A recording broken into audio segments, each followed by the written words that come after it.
قدرم و مدارانی سویت ایران.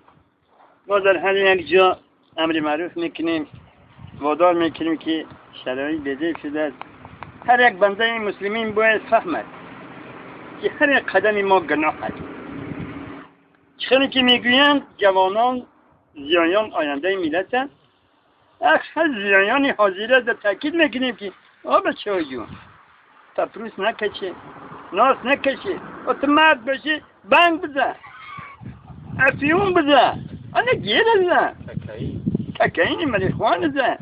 تو نامرد هستی به من ناس میخری همون پیوه غدا شکمت برم کده که قبلی ساقره ماری میمری سپیر زنی کنیک پنجی باز کزن که یک تبینه بگه مرد است.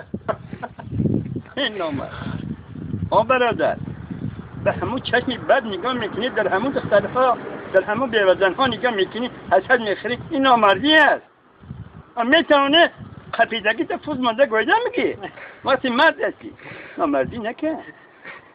ما در هر جا میزنیم همین مسئله رو میبینیم. هر مرد باشه قپیدگیش یک روز کده گویده میگیره، نمیتونه کون تا بجا.